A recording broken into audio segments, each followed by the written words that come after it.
Mr. Carmichael. Here. Mrs. Senia. Here. Mr. Cook. Here. Mr. Knutson. Here. Mr. Preister. Here. Mrs. Blood. Present.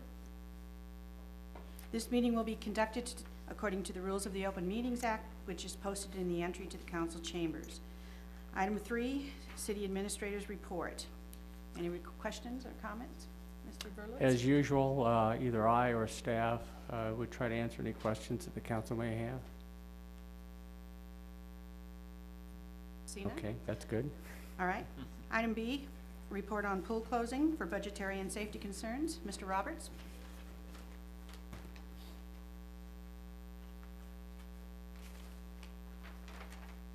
Come up here today so I can see everybody's too hard to look around the corner all the time. I'm here today to talk to you about a decision that staff is considering as far as what we're gonna do with the pools. Last year, we were tasked to come up with some solutions on how we could reduce the budget. One of those was we were gonna look at recreation was what we're gonna do with the pools.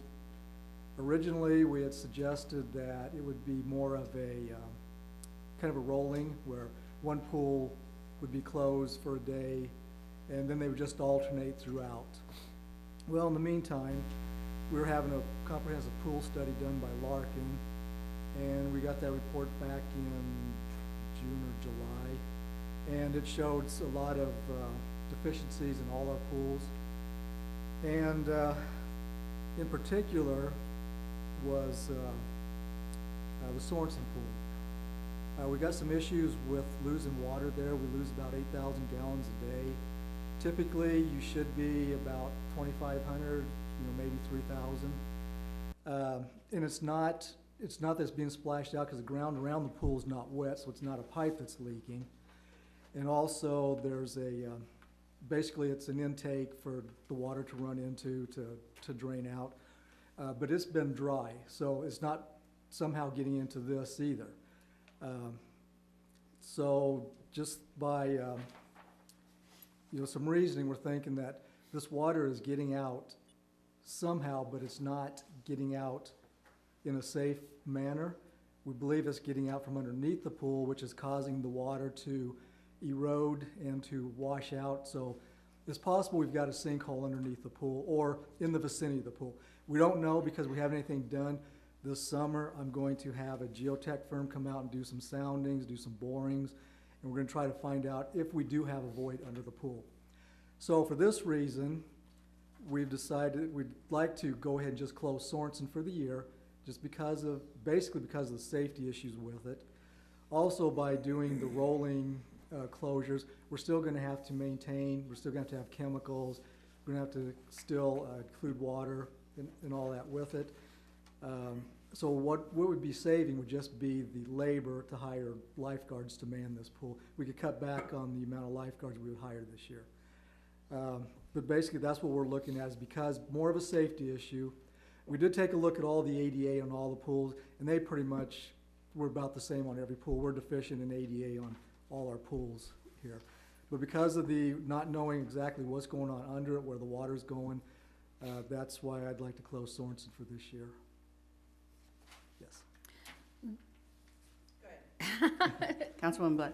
Sorry, had to wait to be called on. Jeff, a couple questions. You're gonna have somebody come in and look and see what's going on. Are you guys gonna do GPR, or what are you gonna do to see what's going on beneath the pool? Well, they'll use some equipment that'll do soundings, that'll tell you whether the density of what the soil is. So if you have a hollow spot, you'll be able to detect where it's at. We may have to do some GPR. borings to, yeah. Ground penetrating radar, right? Right, yeah.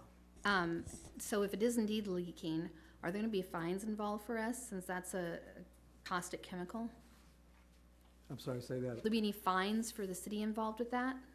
Fines? Fines, because that is a chemical that we're leaking into the ground, Well, it's. that you're aware of? I'm not sure how to answer that. It's been, because it's broke down because of the amount of water that is broke down enough that the chemicals, the chlorine and stuff that goes into it, it's probably not at a dangerous level. I don't know that for sure. We might have to have tests on the soil done. Do you think there's a possibility or not? I really wouldn't be able to answer that one right now. And part of that chlorine would be affected by the ground too. Well, if that chlorine's going into the ground, it's gonna be dissipated a little bit too. So Right, but not all of it it. shouldn't be but it shouldn't be at a level that's dangerous, really. Yeah, I would. But we don't know where it's leaking from for sure, right? Right, We but do. it would be diluted enough coming out of the pool that by the time it ever hit any groundwater, it should be such low levels that it's not gonna impact anything. And so by closing down the pool, what is the overall cost savings? Rich? I'm sorry? About $47,000. How much did we decide, like a splash pad that's ACA costs for the city? Mike, what were those costs? For ADA is what, for Splash pads. splash pad, it just depends on how many items you wanna put into it and everything. I think I was tentatively budgeting about $150,000. Thank you. I just want to put things in perspective. I think I remember from the aquatic study, around that number ranging from 150 to, as much as 300, depending on the pieces that you put in.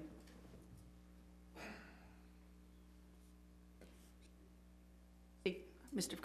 Councilman Carmichael. Fine, Steve's fine.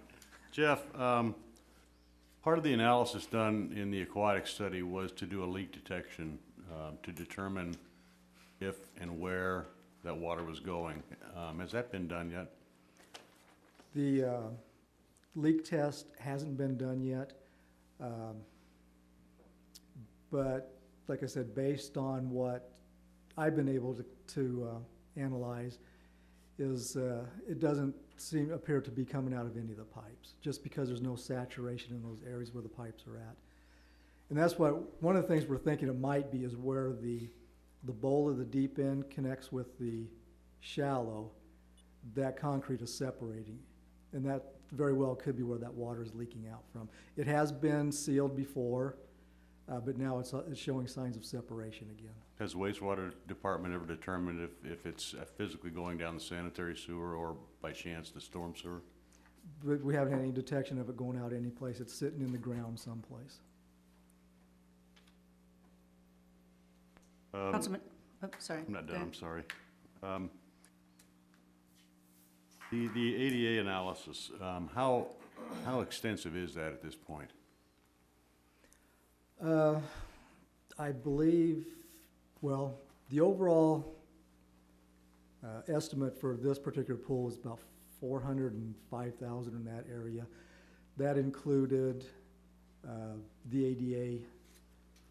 I don't have that broke out separately. I'm not sure if That was $25,000 in the aquatic study. I'm not sure that that's an adequate number or not. yeah, that almost seems kind of low from what we just got a report back from our safety inspector, and it appears there's more to it than just that 25,000. Yes, Steve, clearly with all of our pools, one of the real big areas of expense are the bathhouses, because they're structurally where there's no way you can go in and get the through access that you need with the not only just getting into the bathhouse, out to the pool area, the shower areas, the toilet areas are such that there's just not enough room to meet the ADAG requirements. And so in some cases, realistically, you'd look at having to basically tear down and build a new bathhouse at a number of these pools. I'm very familiar with those. Yeah, Dan, so you know those, yeah. You know, you don't have to tell me about that. The two of the pools were built prior to the effective date of the ADAG, and the Nebraska requirements for upgrade of those pools. So two of those we can address on a different basis. Sorensen was not one of those pools. Correct. So I understand that part of this analysis. You stated that the rolling closures, are those still on, or are those anticipated to be implemented in conjunction with the closure of this pool? No, if we close one pool entirely, the other ones will stay open full-time. Okay, that's all I got, Jeff, thank you. Thanks. Councilman Preister. Thank you. Jeff, I appreciate the update. We also saw in some of the pictures that were sent from risk management in the assessment that there were other damages or things needing repair there, but you're saying the biggest one is the leakage of water and the potential for the undermining, which if it collapsed when we had kids in that pool, would be a real catastrophe. Is that? That's my main concern, yes, the safety of it. Okay, so we've got a number of issues, including ADA, but just the safety and well-being of those users, we need to look out for. And for that reason alone, the major reason, you're suggesting that we don't open that pool at all. Correct. And Yes. then the rolling closure would be eliminated as a result of that. The money, the 40,000 or so, would go into keeping the other pools open, so there'd be less confusion, who's closed what day and who's open, and confusion with staff, confusion with parents. That's correct. Yeah, I mean, the maintenance we could take care of. We could fix the fences and the broken rails, the broken concrete, but we still have the safety issue involved with it. Okay, all right, thank you very much, and thanks for getting that information together. You're welcome. Councilman Cook. Jeff, on, I mean, I think all the pools except the one is losing probably 8,000 gallons a day from what's in that report. I think Sun Valley was the one not. Do we know where the other pools are losing water, or could there be a sinkhole at other pools? Typically, the water that's being lost is from splashing it out, evaporation, but they're not losing as much as what Sorensen is. The other would be the other three. No, I think Sorensen's the worst. I think that was at 8,500. And I think the other ones were at 7,000 and 7,500. And I guess, to me, that's still a substantial amount. And I was just wondering if the other three other pools are losing water to 7,000 to 8,000 gallons. I mean, I didn't know if maybe we had identified that it was more of a mechanical piping thing. It's getting into the sewers, we know where it's going, and it's not a safety issue, yet we know someday we need to fix it. Yeah, the problem we're having with Sorensen is we're not finding any wet spots anyplace. And that's what concerns us, because that would indicate then that it would be a pipe leaking or a valve leaking someplace, which then we could locate based on the saturation of the soil, but we're not finding that anyplace there. But we still don't know where the other three pools, where the water's going, We think most of that's just from evaporation and splashing. even at the Splashing 7,000 and out. 8,000 gallon a day. I guess I don't remember seeing that in the report with the other ones losing that much, but I haven't looked at the report since last summer either. They are. I mean, I'm looking at Dowdy now, it says 8,000 gallons. So I guess my concern is that if we have a potential for a leak hole and safety issue, I mean, I don't know, this testing that you're gonna have done, I don't know how expensive that is, but should the other pools in the March, April timeframe maybe have the same type of thing? We done? could do that, yes, if it's a concern, yeah. Um, We're not talking a huge amount of money to have a geotech firm come in and just do some investigation.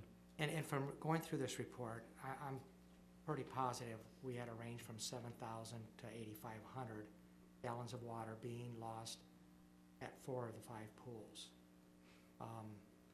Another thing, when I look at, I don't know what type of maintenance has been done in the past. I know that the report said within the last 5 years, I think it was Dowding Pool and Casio Pool had the deck done, and then like the top of the pool, and I don't know what that all includes. So I'm assuming if there would have been anything detected at that time, that it would have been fixed, but, we're still losing at even those 2 pools a lot of water, that I do have a concern where it's going, because if one pool could have a sinkhole, I think the other ones could also. Let me see, is Jim? Yes. Oh, hey, Jim, maybe you could explain exactly what they've done the last few years as far as the maintenance on them and the repairs? Or would Mike be the one to? And I Mike guess, would be I the know best. there was reference to filtering system and like at Dowding and Casio being worked on or redone. and things have been maintained, but I guess what sort of stood out for me was doubting, and I think the way it mentioned it was that within 5 years, that those two pools had the deck done. And I would assume that, if pipes and stuff, at least on the sides of the pool, would have seen them being wet, that would have been fixed, and here we are today with those two pools having a significant water loss. If I remember correctly in looking over the report, the worst one was Sorensen at about 8,500 gallons. Everybody else was about 3,000 to 4,000 gallons, which I'm just remembering from which is normal loss through evaporation and splash out and everything else. The last major pool renovation was 2010? Yeah. 2010, and that was in Dowding, and that was at Dowding Pool. And that was before I started, and so that was a redo of the concrete deck and everything else. That was in 2010? 2010. And then, was Cascio done recently? Cascio has had just a few updates, but nothing to the piping and the filtration system. The only thing that we did at Cascio was to seal up a wall. Okay. Because my thought was, and I agree, trying to close a pool on a rotating basis is causing confusion and all that stuff. I guess since we haven't yet put together a plan how to move forward and what are we going to do with our pools? Are we going to look at splash pads? Are we going to look at something bigger?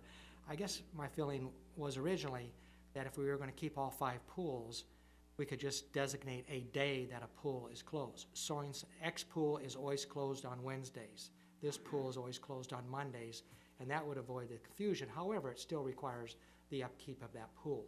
It would not require any more staff, but the chemicals, the water, and all that stuff would still be there. So we wouldn't have a $47,000 saving, but I think our most cost is probably in personnel. So I think of that $47,000, a significant part of that would be reduced because a pool would be closed every day. Thank you. Councilwoman Blood. I just want to address something that Councilman Cook said in reference to GPR. You weren't sure what the cost would be, and Jeff, you can correct me if this sounds wrong, but it's my understanding usually for a project like that, GPR is usually around $200 an hour. Usually takes 8 to 10 hours for a project of that magnitude, and then you have to pay an engineer to read the results that they get from the GPR. Does that sound right, Jeff? Yeah, that's probably 2,000, 2,500 be And just some random information I happen about to what it know. would be. And Carol, I guess the reason why I bring it up is that there's a 7,000 to 8,500 gallon loss of water at 4 of our 5 pools. And I agree that Sorensen is the highest at 8,500 according to this report. I guess my concern is 7,000 doesn't, to me, isn't, well, we don't have a problem. I guess I'm looking at safety for everybody. I'm not disagreeing with that. I was just, you said you weren't sure what that would cost us to do, and I happen to know Right. the answer, so I thought you'd want to know. Councilman Carmichael. Thank you. Mike, I have a couple questions for you too also. In the report, gentlemen, it talked about 8,500, 7,500, 3,500 gallons, whatever they are, whatever we're losing a day. And it also said staff reported that. Who evaluated that? I mean, where did those numbers come from? That was just an estimate in the Larkin Aquatics people talking to the city staff. And Mike, during your tenure here, has there been obviously there has to have been ongoing maintenance and repairs done to the pools and the decks and bathhouses and the parking lots and whatever we've got on these pool sites. Yes, they go through everything either in the fall or in the spring to make sure everything's up for when we open up. And then if there's any repairs that need to be done during the season, those are of course done. And were any of the things that Mr. Woodard specified in his report addressed during these periods of time? I mean, I'm even asking you, Jeff, going back 5 years. Have we been addressing these things on a maintenance basis to correct broken concrete or to correct a fence falling down or a gate? Or I know we've been repairing the crack in the pool, excuse me, where you believe the water is escaping the physical pool. I know from my standpoint, when Mr. Woodard turns in a report to me, I make sure that it's addressed as soon as possible. I meet with the building maintenance staff, and then we get to it as soon as possible to make sure that those are fixed. But you're not relying on Mr. Woodard's report to generate your work schedule. You're doing that on your own, aren't you? Yes. Yeah, Okay. we have our staff that are going through the pools every day and looking at things, along with the lifeguards. If they have any issues, then that's brought up to us also. Okay, thank you. One last question. The cost analysis for repairs, and you'll have to help me here because I haven't been around for a few days.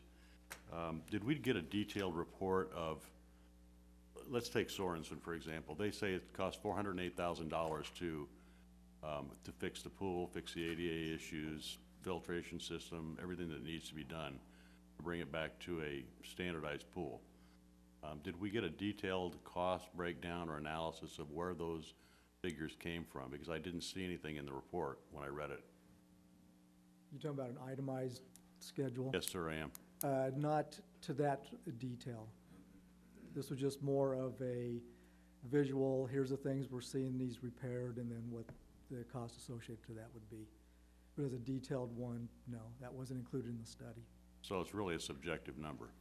It's based on their experience. Okay. All right. Councilman Preister. Thank you. Just kind of wrap up, I think we've answered most of the questions, but as we've gotten the study, as we know we've got some issues, as we've gotten information from ADA, we need to move forward with making decisions in the future. You've done some additional work. What's the process? Where are we going in terms of establishing some priorities or making some decisions for our whole aquatics program? Is that still off in the future? Well, I guess I'd interject real quick and then let Jeff answer. As part of our capital improvement plan, and it's a 1 in 5 year plan, there are in the various years identified some projects such as splash pads, I think even aquatic facility, and again, that's a planning tool. And at this point, it really as you know, it's based upon money in terms of being able to afford it. We do have, of course, our capital improvement plan for ADA, which came out of our updated self-evaluation and transition plan, which is like a supporting document for our main CIP. So we have, over the next 5 years, and we update that every year, identified expenditures for our overall aquatics programs, whether it be splash pads and or repairs to existing pools, as well as potentially a aquatics facility at some point, which would be a possible option where it could be fully ADA and could potentially negate some of the ADA expenses that we'd have to put in our existing facilities. So we kind of have somewhat of a game plan, but obviously we just got that study done this last year, and going forward with budgeting and planning, that's something from a staff standpoint and council will kind of have to solidify a plan.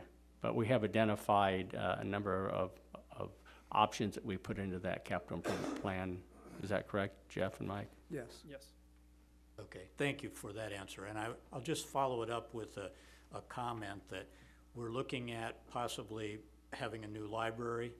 The operation of that would be $1 million a year.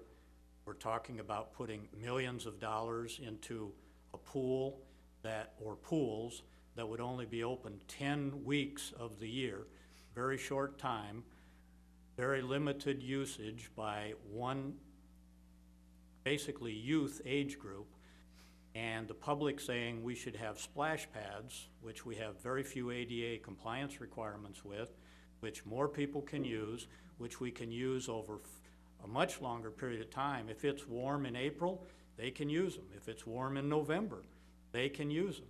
It just seems like prioritizing how we do an aquatics program and what we put in place, rather than spending all this money. If we're gonna get a library and we have all these other great wishes, I'm hoping we look at the big picture and look at how we may eliminate pools and move into splash pads and usage for more people, more time, and safer.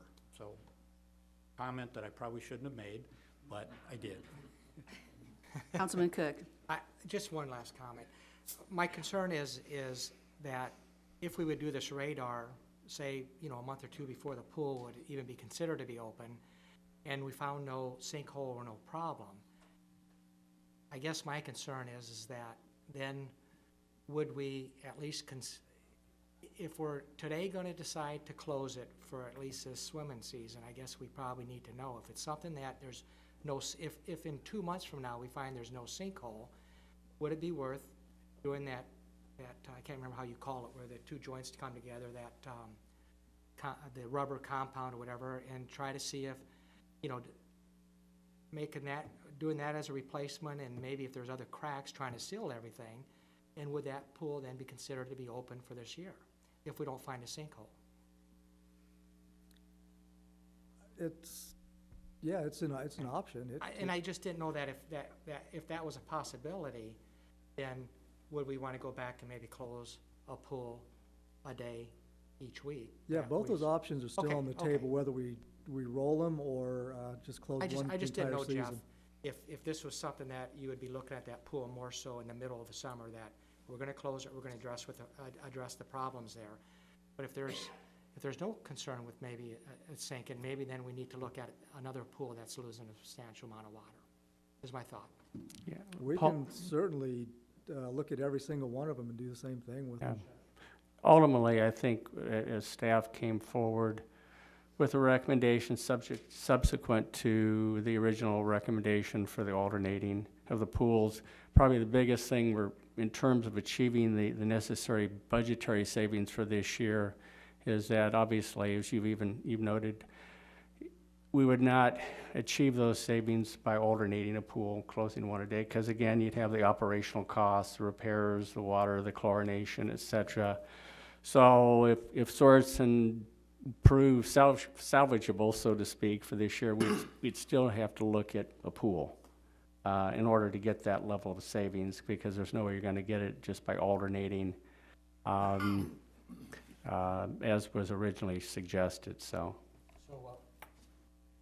So what we originally talked about, alternating or closing a pool per day or reducing hours, that was not gonna be enough savings. That wasn't gonna be enough. I think early on, I know, and Jim Shada does a great excellent job with our program, and along with Mike, I think that initially was kind of like the rolling brownout with the fire station, so to speak. It seemed to be more palatable maybe because you wouldn't be closing any particular pool the whole year, and that way, but when we drilled down, so to speak, further in terms of what that was really going to produce in the way of cost savings, it became clear that we weren't going to get that necessary savings. The problem of it is, if we don't get that savings, then we're going to have to look at possibly making other changes in the rec programs that we were hoping to keep. So, you know, we're kind of a catch-22. So we know to get those savings, we're going to have to close the pool. Realistically, that's the only way we're going to get there. So. Councilman Carmichael. I hate to keep asking questions, but I keep getting new ones when we speak. The pools are closed or open 10 weeks. Isn't that what you just said, Don? 10 weeks a year. 10 or 11. Was 11, Okay, let's just use 10 for the sake of my discussion here. 10 weeks of leakage at 8,500 gallons a day is 5,950,000 gallons of water that are going through there. If we have some kind of degradation of the subsoil beneath the basin of that pool, are you seeing any kind of depressions in the ground adjacent to the pool that would indicate that we've got consolidation of the soil? That's kind of where we're having our concerns, is we're not seeing it outside of the pool. So doesn't it Which make, indicates that it's gotta be directly under it if it is in case indeed happening. doesn't it make more sense to fill the pool in the springtime, do a leak detection analysis of the pool, keep the pool closed? Because if, in fact, what Jeff is saying is true, that's a heck of a lot of water to be losing underneath the pool, and I would expect a pool of that age to not be structurally safe if that's occurring, but, find out where this water is going. In the report, it said hire a detection firm. In the cost analysis, it said it was a $10,000 expenditure. I think it's much more prudent to spend $10,000 to find out if that 6 million gallons of water is going down the sewer versus going underground and causing depressions all the way down the hill. You've got houses below that, you've got businesses below that, we've got streets, we've got sewers, we've got water lines. Everything is gonna be impacted if in fact what Jeff is saying is true. So it's not just a pool that we're gonna be dealing with here.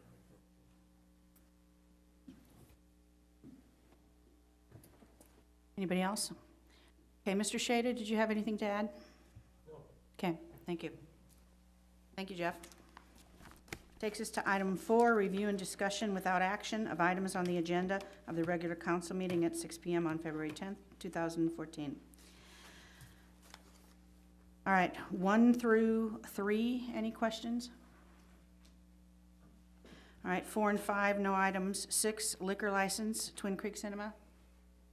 Council, oh, I'm sorry, I did have a question about the bills. oh, okay, sorry. Under administration, and it's not a big bill, but it's just kind of a point of contention for me. Whose Kiwanis membership are we paying for? That's my membership. I have that's on your contract that we pay for a Kiwanis. To be a member, excuse me.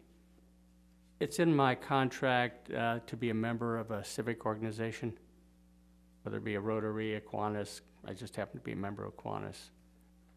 That we pay for your dues for Mhm. Kiwanis. Yeah. There's a couple issues I have with that, and we might want to be thinking about this for the next contract, not to pick on you, but Anyway, I well, wasn't anyway, sure if it was a yours or negotiated Larry's item. or, we don't pay for Lupe's. I know Lupe's a member of the Kiwanis, the Noontime Kiwanis Club, the head of the library, and he works really hard on Arrows to Aerospace. I feel like you're paid well. Gosh, I hate being the bad guy on this, but I feel like you're paid well, and you should have to pay for your own Yeah, the dues, reason, because as council members, we certainly would pay for our own Yeah. dues and It's- civic organizations. yeah, that's not uncommon for city managers, administrator contracts. Believe me, I didn't invent that.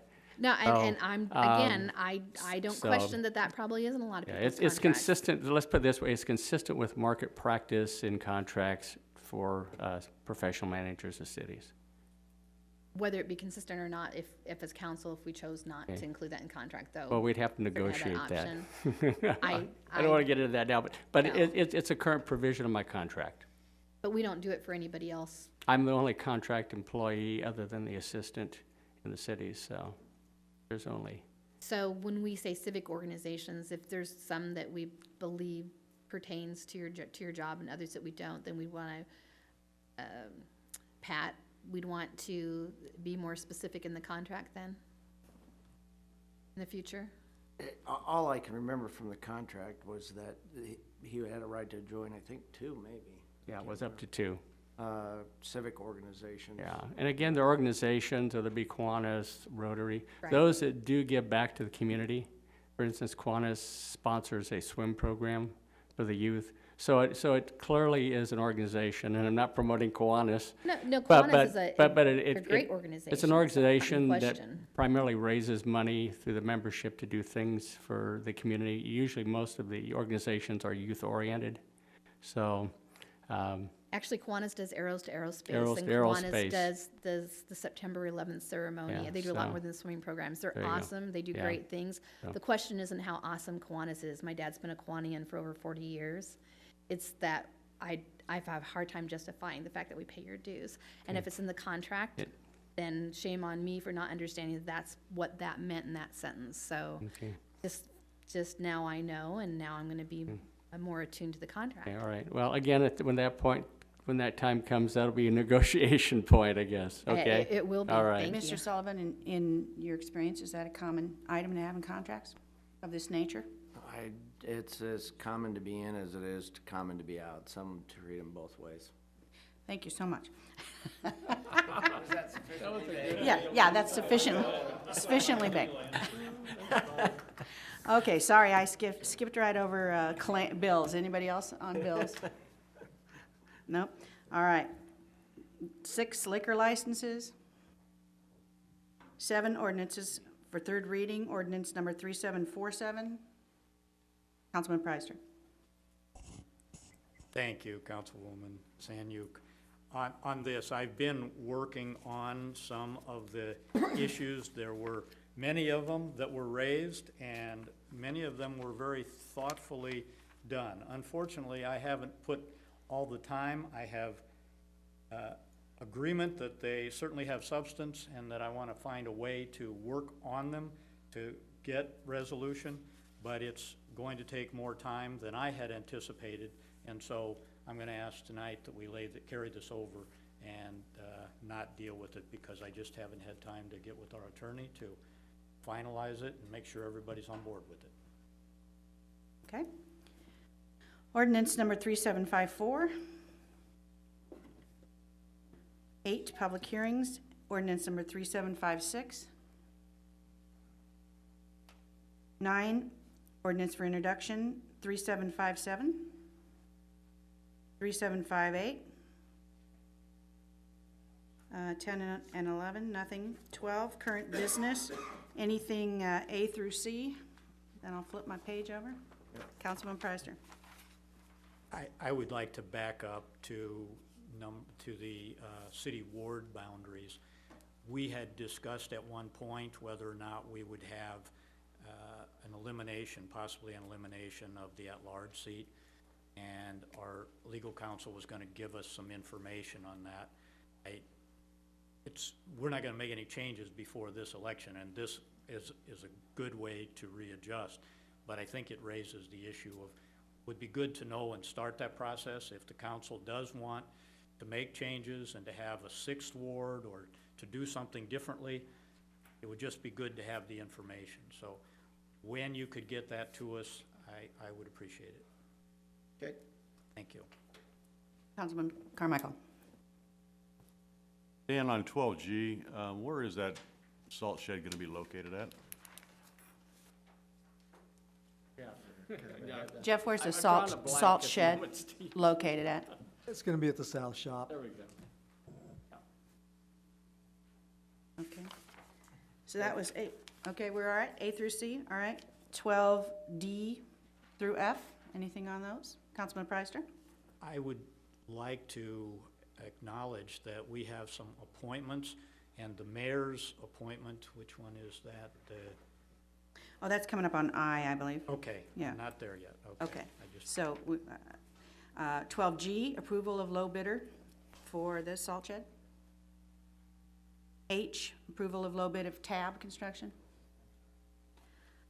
All right, I, approval of appointment of 1 member to the audit committee, and the mayor has requested that that be postponed until May 10th, so. Yes, Councilman Preister. thank you, Mrs. Sanyuk. I would just like to say that I have posed essentially 4 questions on this.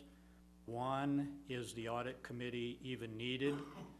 And 2, if it's needed, when Councilman Cook was kind of informally appointed to it, he got no background, he got no information, he didn't really know what he was getting into.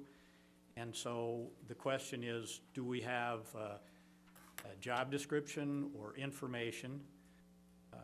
The third point, I think, that I raised as a question is, as a council, we eliminated all of the committees that former Mayor Mixon had appointed us to.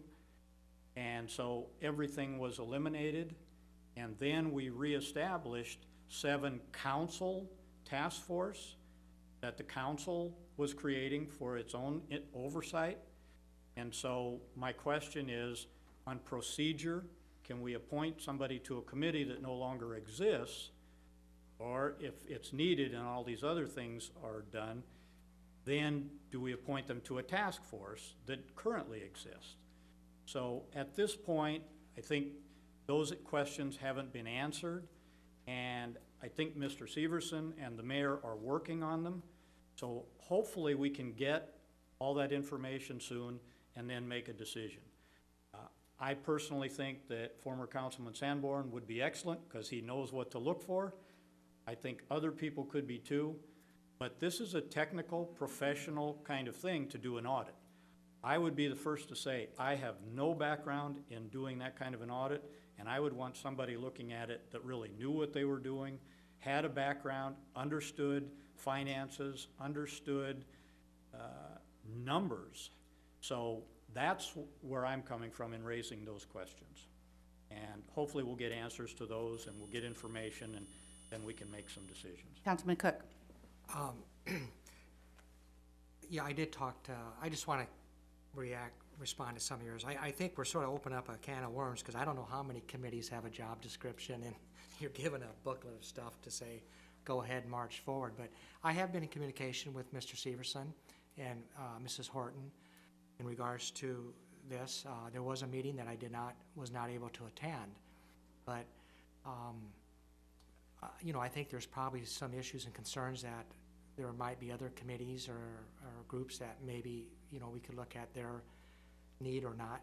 You know, maybe there's not a need for it, but I'm not aware of anything having a job description that when I was assigned to a committee, they said. I mean, I believe most of ours are planning commission, probably are not all planners. I think they're just trying to bring together a group of people that will look at a situation, try to make the best decision and move forward. So I don't want to get into a big mess looking at all these committees and stuff again. So, I mean, I have no problem being on it, and I think Mr. Sanborn would be a good person to be on it, and I'm willing to move forward and learn as much as I can. The other question is, do we even have to appoint him because he's already on it? And so there are questions that need to be answered before we move forward. And I think this one is more technical than any of the other ones. And it gets back to our strategic planning, where we say even council members should have a job description and know what they're getting into. I'm just looking for a little clarity, so especially with technical kinds of things. And then the other questions, I think they're all up in the air and we just haven't gotten answered. Mr. Severson, you have any feelings about this? As far as the need for an audit committee? I do think there is a need for an audit committee.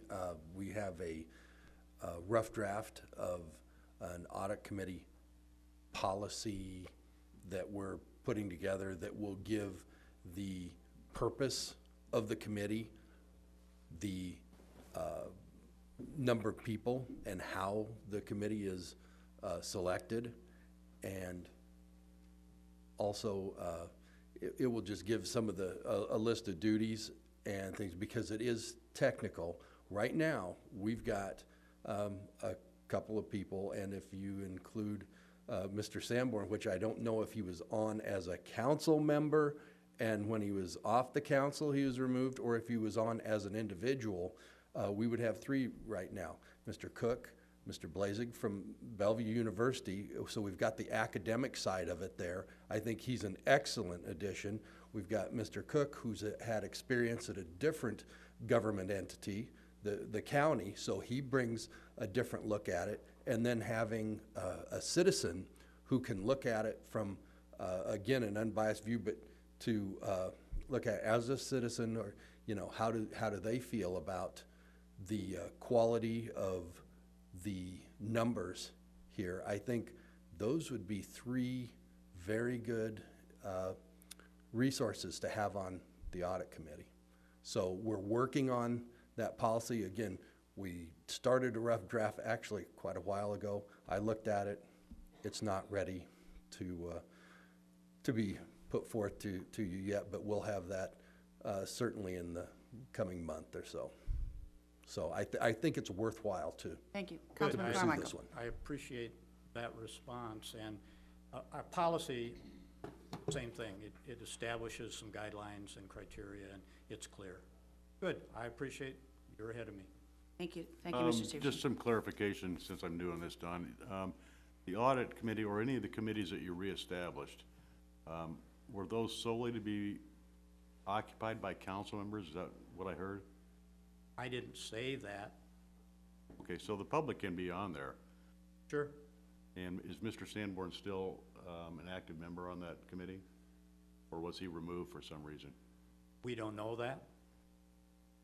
Okay. That's one of, I'm just trying to get clarity so that we know the parameters. He was on it as a council member, and he may still be on it. We appointed him, but the council took no action to remove him.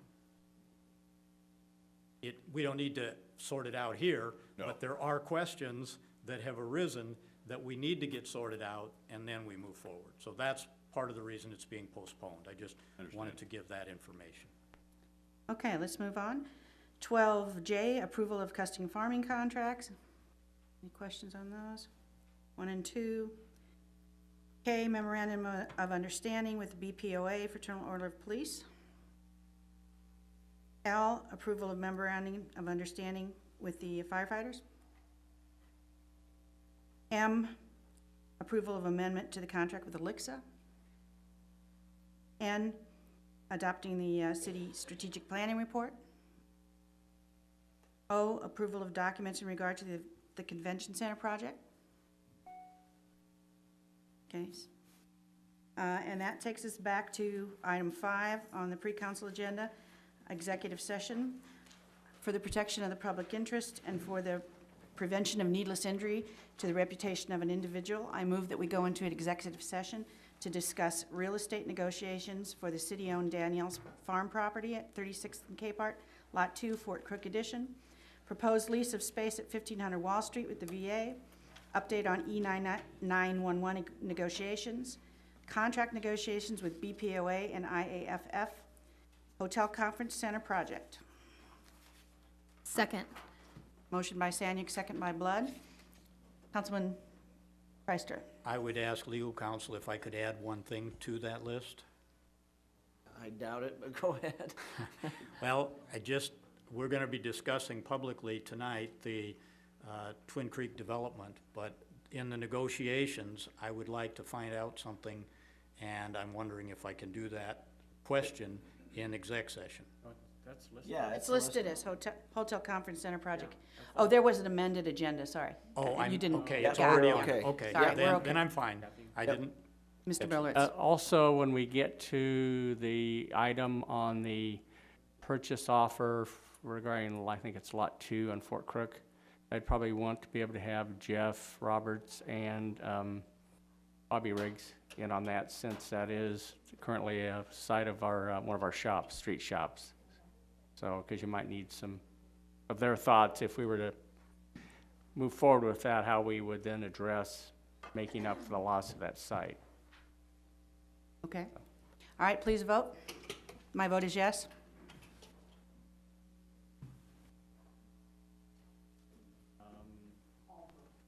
All voted yes. Okay, thank you.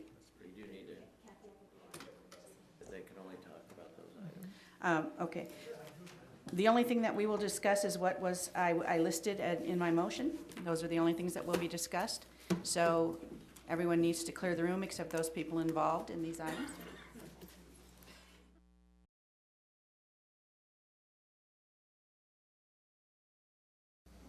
Good evening and welcome to the Bellevue City Council meeting for February 10th, 2014. Please stand for the Pledge of Allegiance and remain standing for the invocation by Pastor Mario Hatcher, Bellevue Christian Center.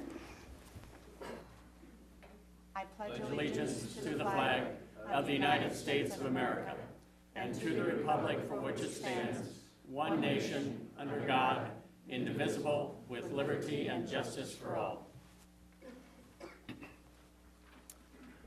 On behalf of Senior Pastor Gary Hoyt and the staff at Bellevue Christian Center, we just want to say thank you. Appreciate your service and what you do for our community. So appreciate you. Let's pray. Father, we just want to thank you for this night.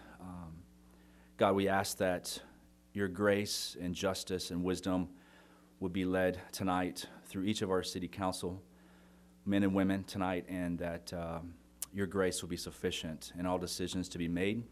God, we thank you for each individual who leads this community, and we ask that you would continue to help them and guide them in strength and encourage them through the process. It's in Christ's name we pray. Amen. Amen. I call this meeting to order. Kay, will you please take roll? Mr. Carmichael. Here. Mrs. Saniuk. Here. Mr. Cook. Here. Mr. Knutson. Here. Mr. Preister. Here. Mrs. Blood. Present. This meeting will be conducted in accordance with the Open Meetings Act, which is posted in the entry to the council chambers. 3, approval of minutes and committee reports. 3A, approval of agenda. Councilwoman Blood? Yes, Councilwoman Sanyuk, I would make a motion that we move 12O to item 5A on the agenda. Second. Motion by Blood, second by Councilman Preister. Now we need to approve the agenda as amended. I will make a motion to approve the agenda as amended. Second. Motion by Sanyuk, second by Knutson. Please vote. My vote is yes. All voted yes. 4 is on consent. I'm sorry, 3, C, and D are on consent? We need approval. of the Consent. agenda. Oh, I'm sorry, skipped that. 3B, approval and consent agenda. Councilwoman Blood. Motion to approve. Second. Motion by Blood, second by Carmichael. Please vote. My vote is yes. All voted yes.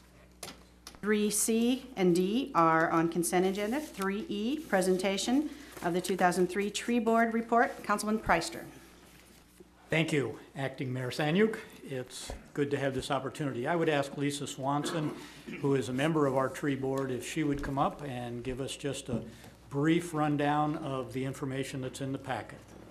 Thank you all. I know that you have the summary in your packet, but every year we choose to just highlight a few of our significant accomplishments. This will be our 4th report to the council since the tree board was initiated. There are 35 bullets or activities that we conducted this past year, and we're really proud of our accomplishments. Among those are the fact that 2 of the board members were recipients of Fontenelle Forest 2013 Environmental Pioneers Award. We completed the final year of our Greener Towns Initiative grant from the Nebraska Statewide Arboretum. It was a 3-year grant. This was the final year, and we used $13,800 to begin the reforestation of Hayworth Park, starting at the campground. We continued the flood and hazardous tree response with city employees. Although the flood may seem like history to our city's trees, it is not. And we continue to try to keep up with the health of trees that may need to be removed because of flood damage. And we support the educational program on flooded trees and the related risks of those trees, featuring our Nebraska Forest Community Service forester, who's a member of our group. We partnered with the library staff once again on their Park and Read program and supported their efforts providing movies, books, and children's programs. And we also collaborated with the children's librarian on an Adopt a Tree program that was part of our Re-Tree Week. We initiated the assessment of diseased trees in Bellevue Cemetery, and we collaborated with UNL Douglas Sarpy Extension staff with their certified arborists to alert citizens of emerald ash borer misinformation that had been publicized in local media. And we proposed that a plan be created for the city property to protect their assets and mitigate damage resulting from prolonged drought. So that's simply the highlights that I selected to choose with you tonight. Of course, the bottom line is the shining star for us in that the tree board volunteers and its affiliated volunteers gave 977 hours of service to the community of Bellevue. The total grant funds that we received and spent, as I said, was $18,850. We had in-kind contributions of material goods of $8,797. Since the tree board began, we've added 650 trees to Bellevue's parks, and our cumulative financial contributions since our inception to Bellevue is just over $250,000 at $254,000. So thank you for your time. Should I take questions? If anyone has any. Thank you very much. Thank you, Lisa. Thank you. Thank Bye. you. I would just make a comment. In the League of Municipalities publication that we just received, they list in there that community trees provide $77 million in benefits. if we think of Bellevue and the forest, if you take all the trees out of Bellevue, it would be a very bleak place. So my personal thanks to the tree board for all of the work they have done to look at diseases that may be coming in, some that, like emerald ash borer, that are on their way, and how we care for and maintain our trees and our forest. We advertise Fontenelle Forest and what it contributes to the community. They certainly do in Omaha and take advantage even of Bellevue. So by having the professionals that understand and know to work with the community to provide free service to the city and free service even to the citizens, I think is a very, very valuable contribution. And I'm very proud of all the tree board members that have served and provided their expertise to the city. So this is the annual report. It's all open. All the meetings are open. The minutes are open. I think it's a wonderful process, and I'm very pleased and proud to be a part of. Thank you. 4, approval of claims is under consent. 5, special presentations. Convention Center project. I would like to call Mr. Jim Risto, President of the Chamber of Commerce. Mr. Risto, would you give us a little background on this project, how it came about? Certainly. Jim Risto, Bellevue Chamber of Commerce. Do that officially here. It's great seeing you guys again. Been so long. I'm starting to feel like we should office up here with you.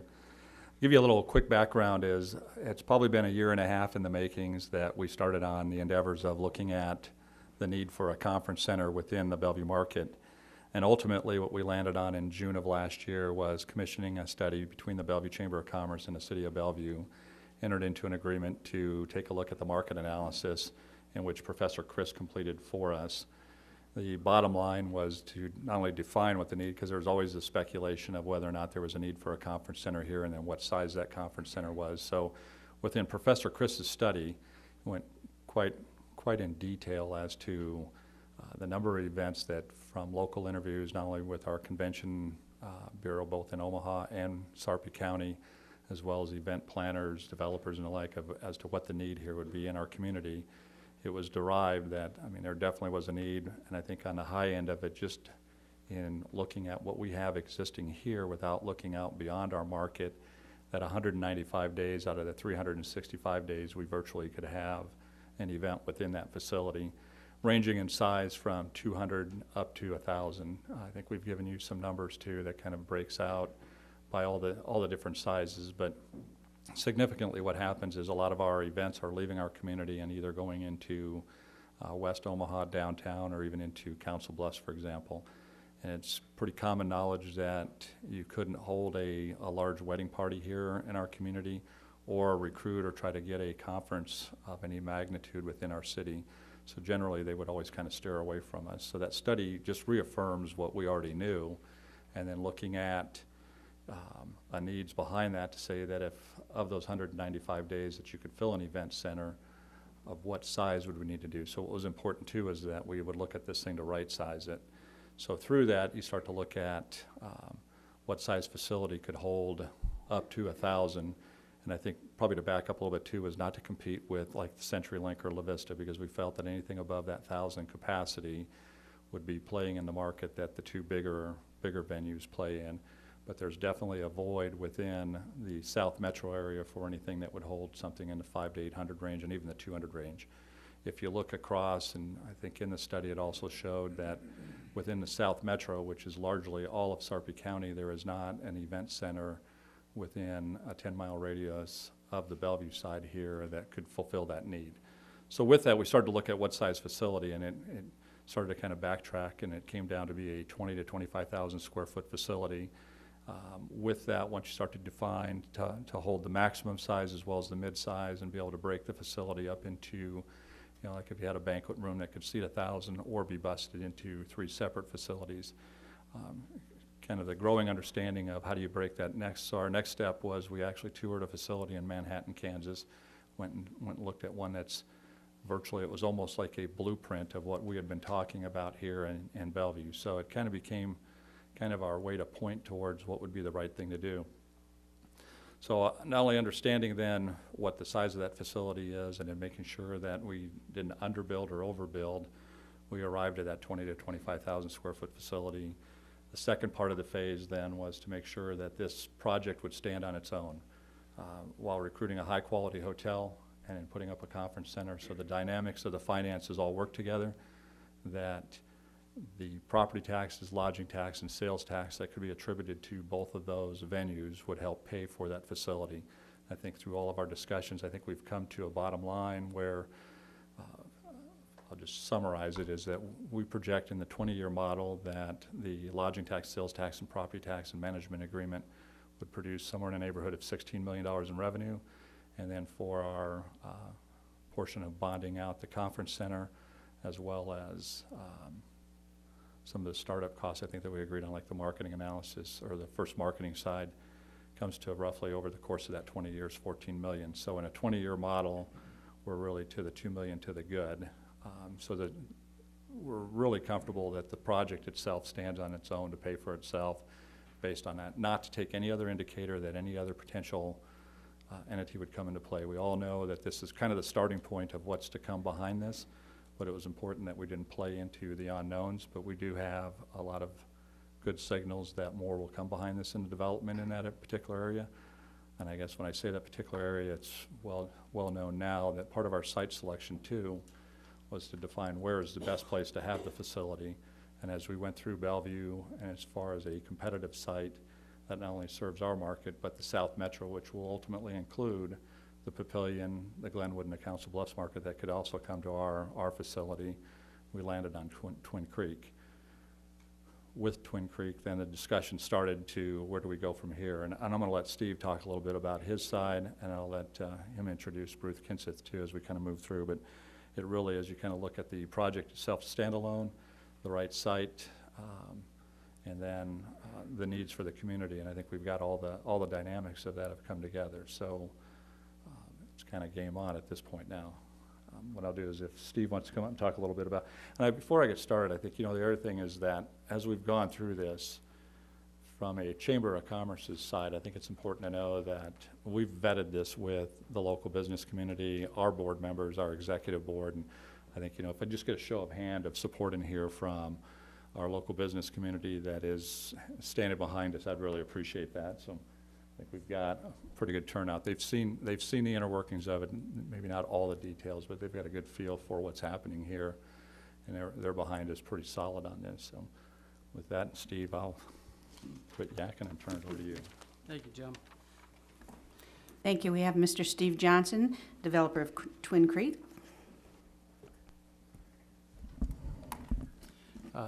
Thank you, Council. I'd like to just first want to thank Jim also for the part he's played in helping to analyze this project.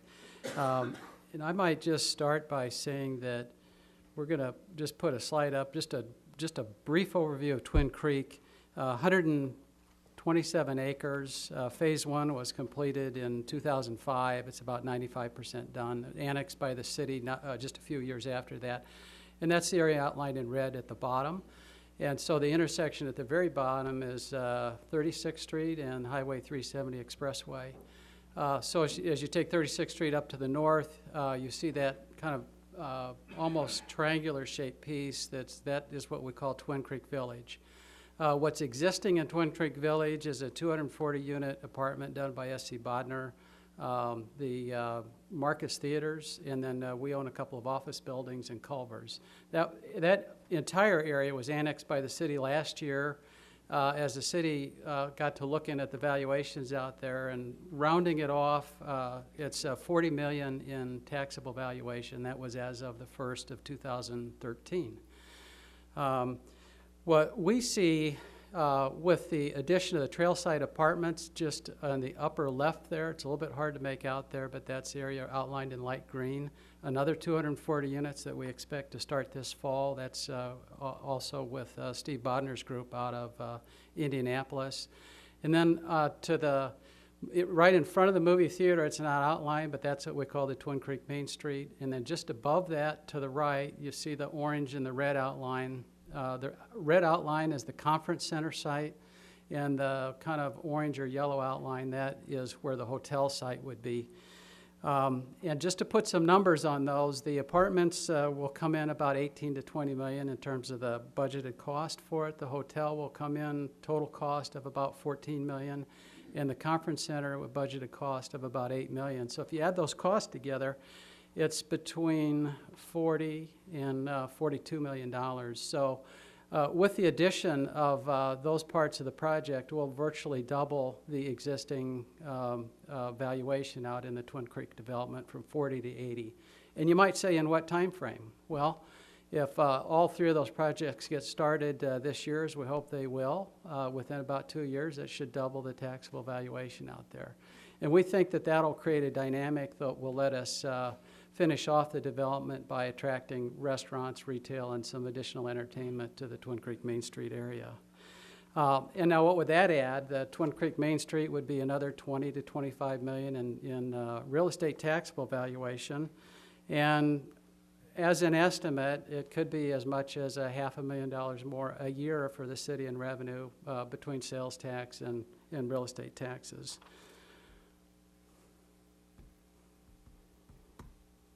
So this is just a schematic of Twin Creek Village, and then this one right here is the site plan for the hotel and the conference center. The long piece with all the lines in it that's facing towards Rainier Parkway would be the hotel, and on the left is this. This is a footprint very much like the conference center in Manhattan, Kansas, that about 25,000 square feet, has a capacity to seat 1,000 people at a plated dinner, and it's got wide hallways, pre-function area around the outside, and it's divisible into lots of other smaller rooms. And I don't want to take this next piece right here. This is just an artist rendering of what it would look like from Rainier Parkway with the hotel on the right, the face of the conference center joined to the left, and then the existing Twin Creek office buildings off to the left there.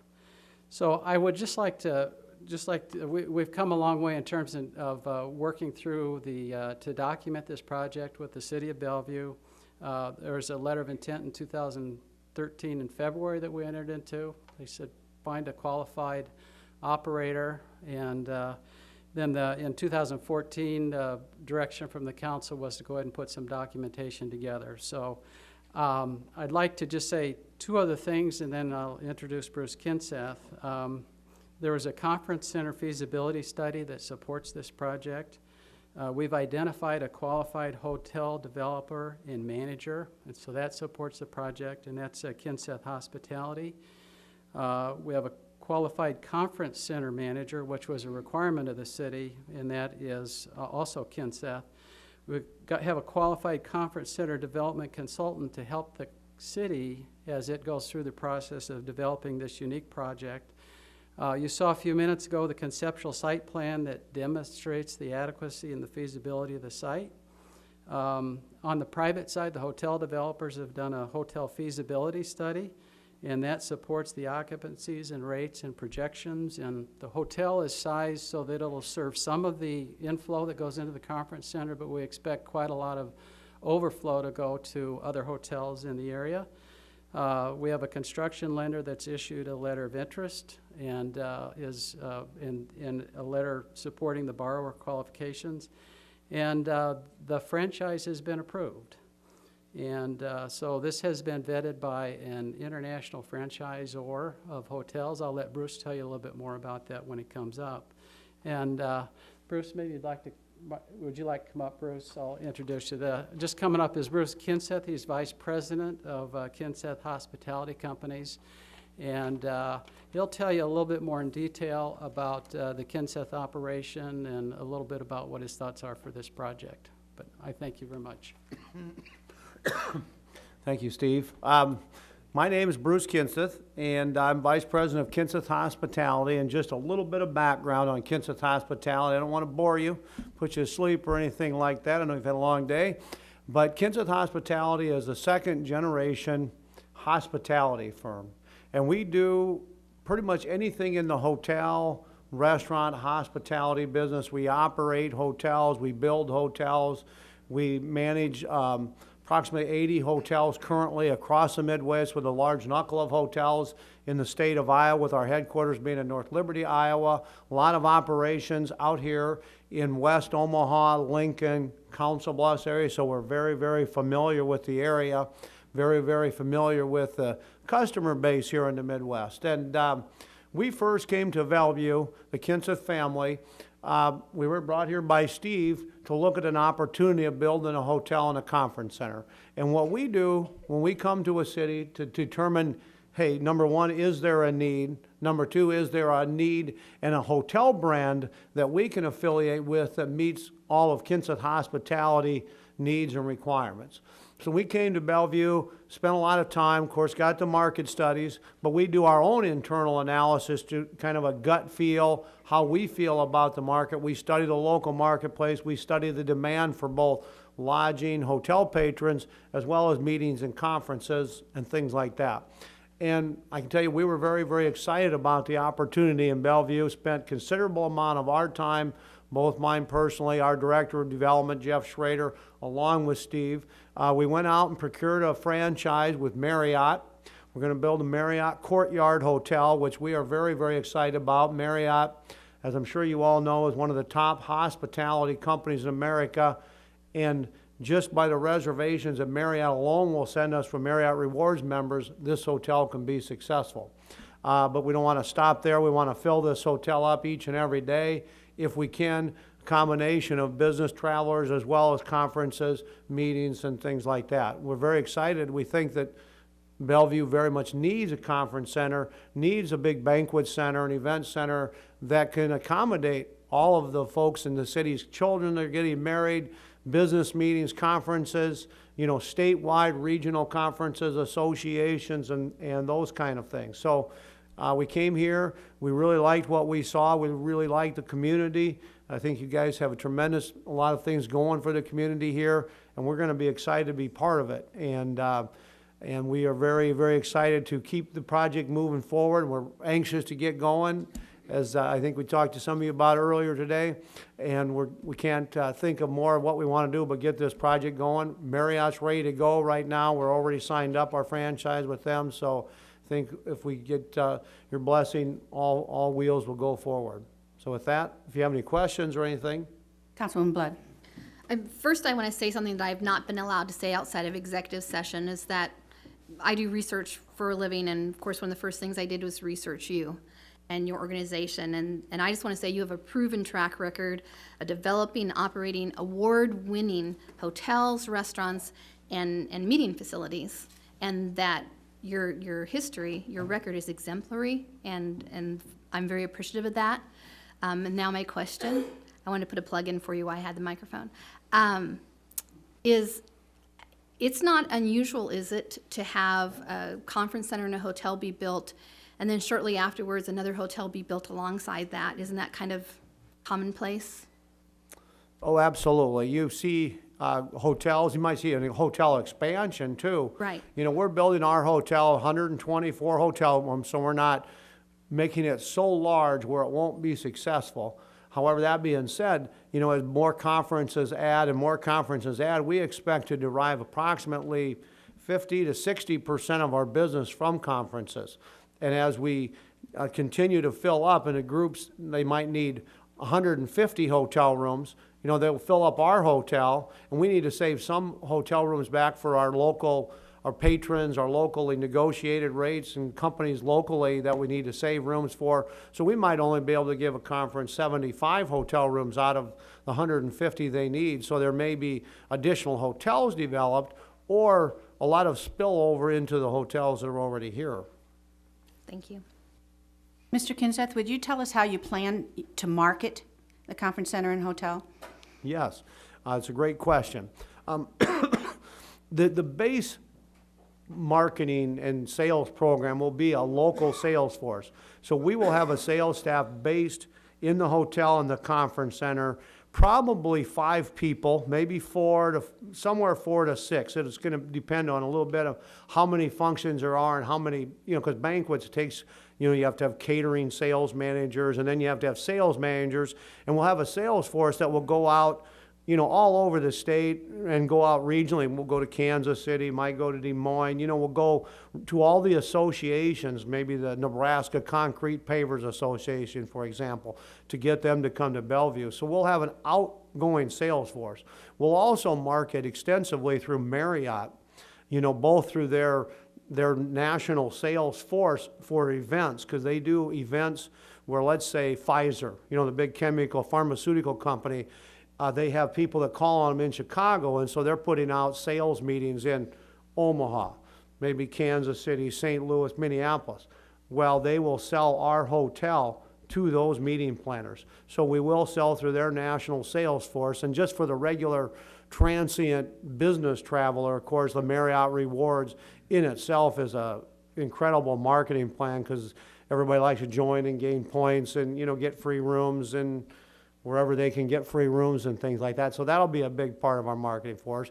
And then through Kinseth regionally, we have people on our staff that focus nothing but on e-commerce, to go out through all the e-commerce channels. It's the internet in the hotel business. If you don't travel a lot, it's like a whole bunch of fingers.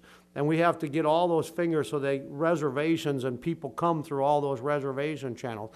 And we do that through our home office e-commerce department. And we also have our own, we have about 40 sales people throughout all of Kinseth hotels. For example, we have a hotel in Council Bluffs that we have 4 or 5 salespeople at. Well, we can't handle a 300-person wedding there. And you can be rest assured, those folks, when somebody calls for a 300-person wedding and they can't do them at our property in Council Bluffs, they're going to send them right here. They're going to, let me call Sally over there. And we'll do the same thing at our Hilton Garden in West Omaha. We can only seat about 120 people for a conference there, and we get zillions of calls out in West Omaha for conferences.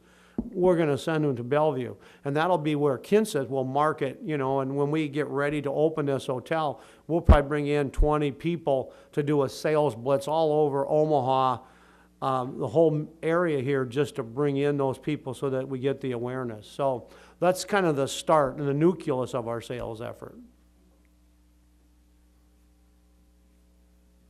Any other questions from the council?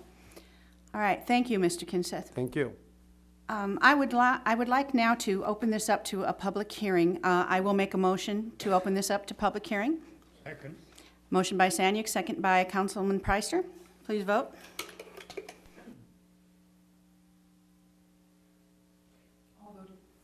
All voted yes. All right, I know there's a good number of people from the Chamber of Commerce, and so I would ask that maybe just 1 or 2 of you summarize for the Chamber if you'd like to come up and speak. Councilwoman Blood? Yes, Councilwoman, before we have people come and speak, I'd like to say a few short words. After looking at the numbers that were presented to us, I actually feel that they're really lowballed. I know that you'd like to hear the opposite, but actually I think you lowballed us when it comes to actual financial benefits to Bellevue.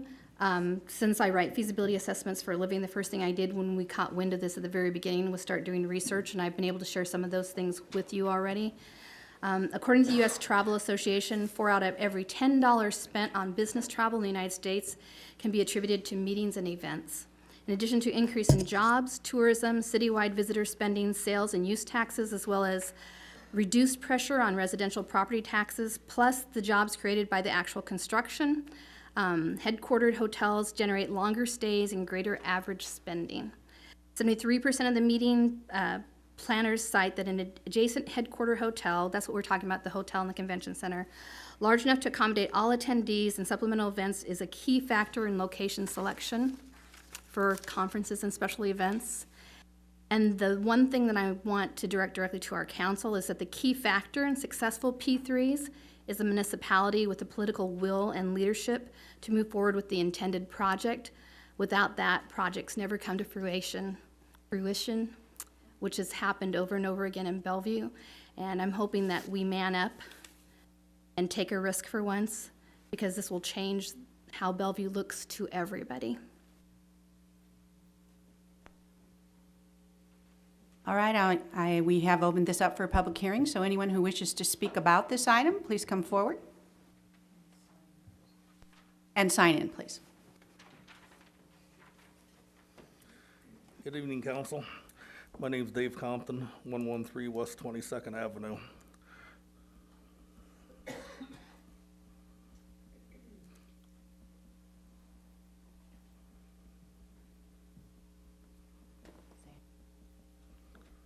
Actually, I'm not one of the people, Council Saniak, that's speaking from the chamber. I'm speaking actually from a different area.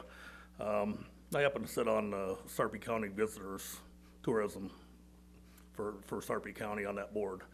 And I was doing some research today and had a visit with Linda Rivas. And one of the things, it sounds like Kenseth has their own marketing tools and stuff set in place, but one of the things that will also happen if this project is allowed to go forward is you will see Sarpy County actually play a huge part in trying to support the hotel down in this area. I think there's a big need for hotels down in this area, especially one like this. We're on a budget out there of a little over $1 million. That's what we're in charge of on a yearly basis. And every bit of that money right now comes solely from hotel taxes. And that money is split up into two different areas. One is actually a construction portion, and the other one actually is for people that want to take and bring people here to put them in hotels. And I tell you that just for one reason, because I've looked at this for the last 5 years, and the growth has continued to grow. I mean, we just didn't get into that $1 million overnight. It's continued to grow, and it comes strictly from hotel taxes. What does Sarpy County Tourism do?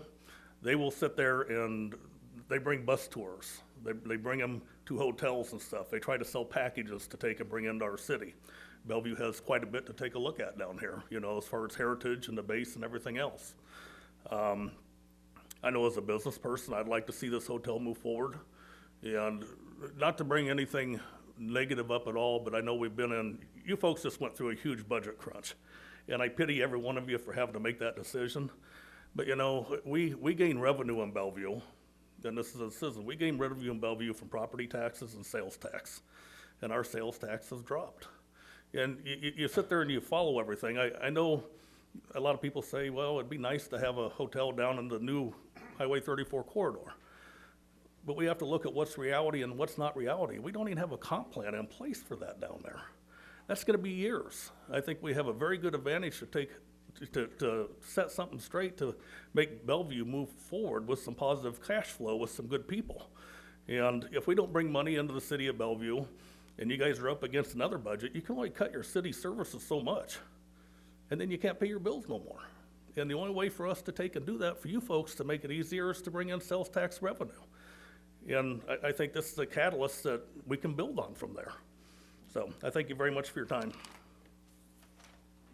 Thank you. I forgot to add, if you could please limit your comments to 5 minutes. Or, I'm sorry, 3 minutes. We have a number of people, I think, here that are going to speak. We'll say 3 minutes. Thank you.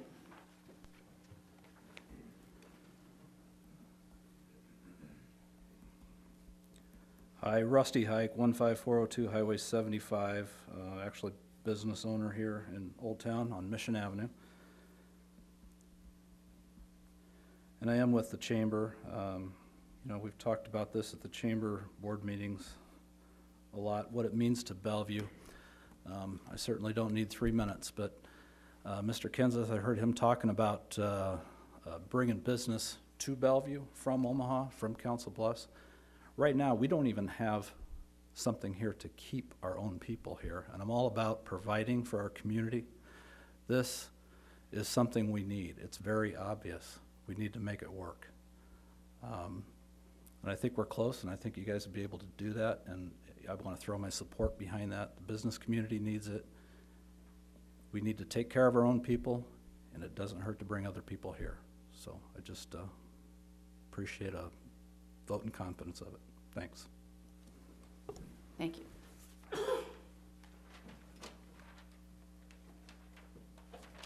Hi, my name is Mary Whaling. I'm the owner of Take Game, one of the owners, I should say.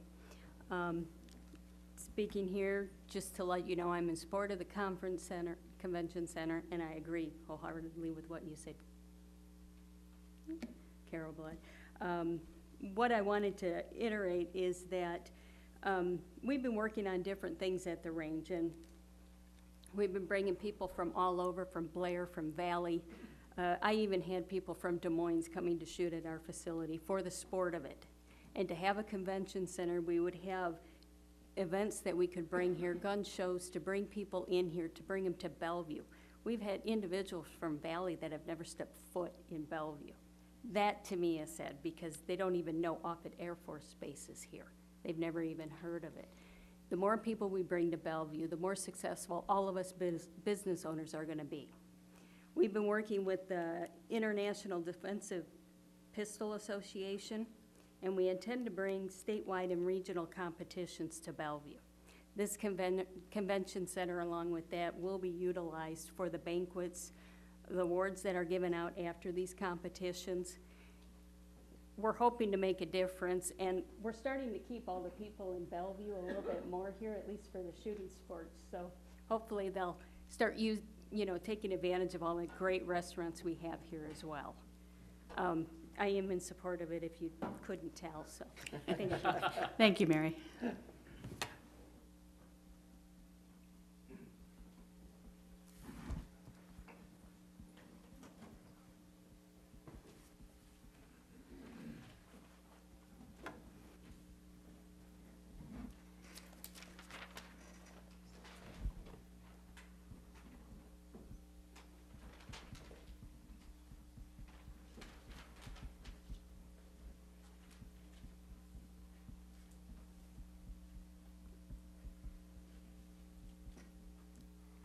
Good evening. Tom Ackley. I'm here tonight with my Bellevue Chamber of Commerce hat on, and been a resident of Bellevue for 19 years on, and it's exciting to see this opportunity come to us. Just by way of some background on me, I do real estate development work and banking and finance work. They tie hand in hand. From about 2001 to 2006, I chased Cabela's around the country when they were going and developing their new store concepts. They pulled it out of Sidney, Nebraska, and started going nationwide. And I had the privilege of working with them as they went into communities, as Kinthus is doing here, and creating public-private partnerships where they would have municipalities help them develop roads, infrastructure, and with Cabela's, they have the museum aspect of their stores, which qualify as public. So most every one of those deals we worked on had a combination of bonds, which were paid off with sales tax, lodging tax, and real estate tax. And when I see this project coming forward, reminds me very much of those. So what you're seeing here, which again is unique and new to Bellevue in many respects, this is very normal for development around the country, and the projections you see in terms of how do we pay for this, where does the money come from, very normal as I look at the numbers, and I agree with Ms. Blood. I think some of the items that I see in the payback are conservative. The two that jump out at me in particular are the hotel occupancy. It seems like that is low and conservative, which hopefully gives you comfort as voting members that, again, if this is the low end of the spectrum, we should expect even more revenue to come in. And the second thing that's missing from the projections that I saw is all the ancillary development that'll come with it that is not reflected at all. So again, a vote in favor of this should bring in even more revenue in terms of sales tax, real estate tax, and occupancy tax from other hotels that is not reflected on these projections. So I would echo Mr. Hike's comments that I hope you as well support this project. I think it'll be a great thing for Bellevue. I think it'll create new jobs. Obviously, it'll create new tax dollars, but more important than that, it'll leverage the amount of small businesses we have here, and especially in the Twin Creek area and everywhere, again, with the spillover effect. I mean, it's great to see Mary Whaling here tonight with Take Aim. I mean, we have a brand new business from just a year ago, and you think about why would a gun range care about a hotel coming in? Well, here's another opportunity for them to bring in shooting contests, other things that think of how many other small businesses we're not even thinking about that could benefit from this event center in our midst. So I would just promote and hope you vote in favor of this. Thank you. Thank you.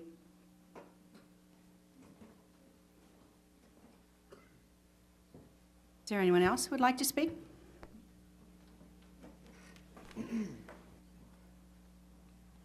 Yes, Chuck Frederick, 1511 Madison Street.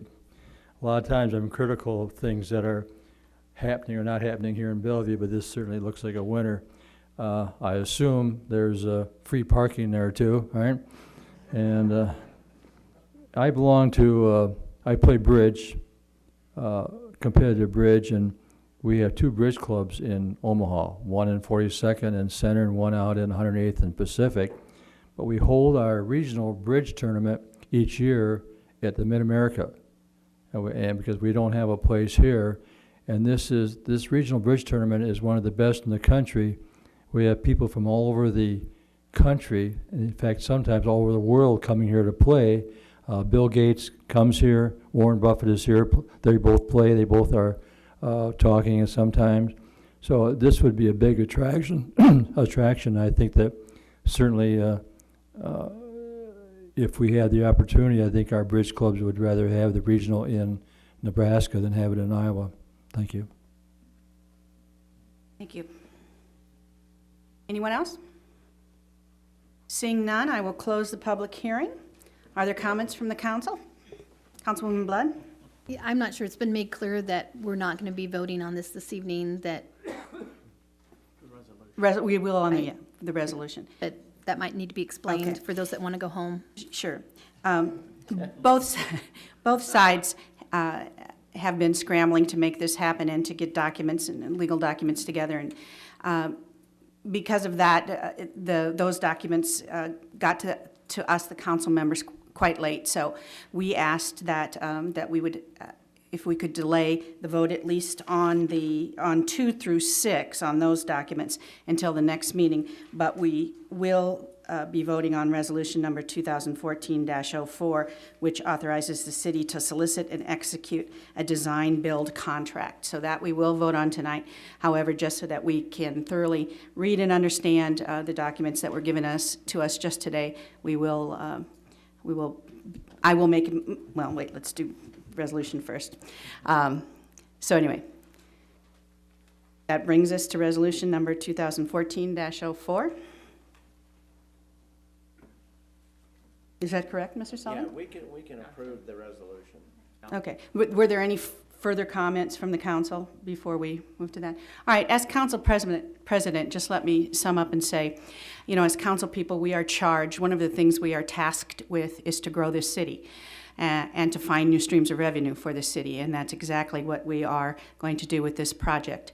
The more businesses, goods, services, retail goods that we bring into the city to be sold here, the less dependent we are upon residential property taxes.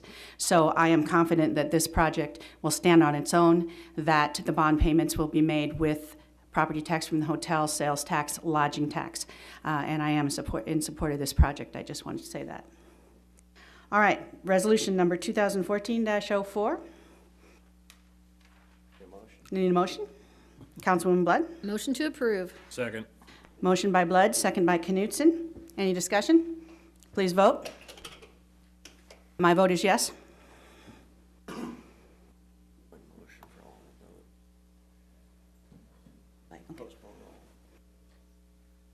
All voted yes.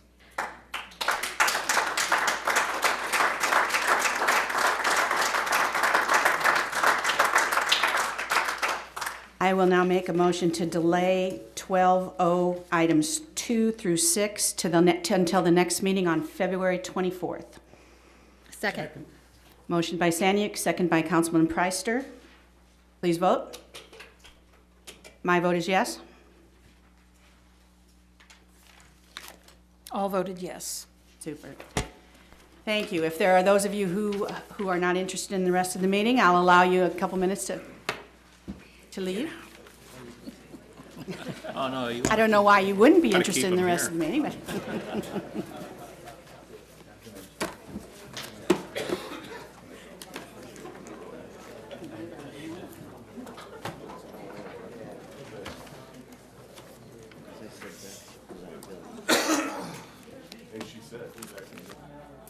All right, that brings us to number 6, liquor licenses, Nebraska Entertainment, DBA Twin Creek Cinema. Is there someone to represent Twin Creek Cinema? Good evening, Council. I'm Brian Shander, 4310 North 163rd in Omaha. General Manager of Twin Creeks Cinema. Tonight we're requesting approval on a Class I liquor license for the facility. It's part of an extensive remodel of the entire location, inside and out, featuring expanded food options, handmade pizza, sandwiches, salads, desserts, as well as a lounge and an ultra screen, as well as reclining seats throughout the building. Excuse me. It's a proven winner. The model has worked very well at a lot of our other locations, and we plan on rolling it out here as well. I guess I'm open to questions. That's kind of the general basis of the site program. Any questions from the council? No? All right, this is a public hearing on this item, so I will now open the public hearing. Is there anyone who wishes to speak on this item? Seeing none, I close the public hearing. Councilwoman Blood? Yes, Councilwoman, I would like to make a motion that we approve recommendation to the Nebraska Liquor Commission for an application for a Class I liquor license to sell beer, wine, and distilled spirits on sale only at 3909 Rainer Parkway, and for Brian Shander as manager of the liquor license for Nebraska Entertainment, Inc., DBA Twin Creeks Cinema. Second. Motion by Blood, second by Knutson. Please vote. My vote is yes. All voted yes. Thank you. Thank you. 7, ordinances for adoption. 7A, ordinance number 3747. Kay, would you please read the ordinance? Ordinance number 3747, an ordinance to amend sections 29.5-3, 29.5-15, 29.5-16, 29.5-18, 29.5-22, and 29.5-24 of the Bellevue Municipal Code pertaining to the composition of the Bellevue Tree Board, arborist licensing provisions, and penalties for violation of same, to add sections 29.5-26 through 29.5-29 pertaining to license revocation procedures, to repeal sections 29.5-3, 29.5-15, 29.5-16, 29.5-18, 29.5-22, and 29.5-24 of the Bellevue Municipal Code as heretofore existing, and to provide an effective date. And I'm jealous that I have to read all this and I don't get involved in big numbers and revenue and all that. I thought about singing it, but. Councilman Preister. Thank you, Ms. Sanyuk. Because we have a number of issues that I just haven't gotten fully addressed yet, I think we can come with a finished product in the future. I would like to make the motion that we continue ordinance number 3747 until the March 10th meeting. Second. Motion by Preister, second by Blood. Any discussion? Please vote. My vote is yes. All voted yes. That means I get to read it again. 7B, ordinance number 3754. Here's another one, Kay. Would you read this? Ordinance number 3754, an ordinance to amend the official zoning map of the city of Bellevue, Nebraska, as provided for by Article 3 of ordinance number 3619, by changing the zone classification of land located at or about 36th Street and Sheridan Road, more particularly described in Section 1 of the ordinance, and to provide an effective date. Councilman Preister. Thank you. I would move to approve ordinance number 3754. Second. Motion by Preister, second by Blood. Is there any discussion? Please vote. My vote is yes.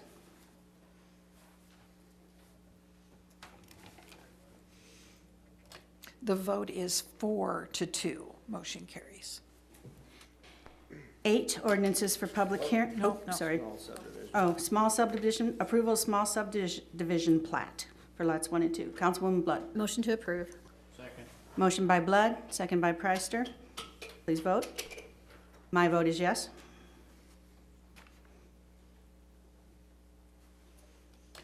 The vote is 5-1. Motion carries. 8, ordinances for public hearing. Ordinance number 3756. Kay, would you please read? Ordinance number 3756, an ordinance to amend Section 9-3 of the Bellevue Municipal Code to provide for revised city council ward boundaries to repeal Section 9-3 of the Bellevue Municipal Code as heretofore existing, to provide for the publication of this ordinance in pamphlet form, and to provide for the effective date of this ordinance. I would now open this item for public hearing. Anyone wishing to speak about this, please come forward.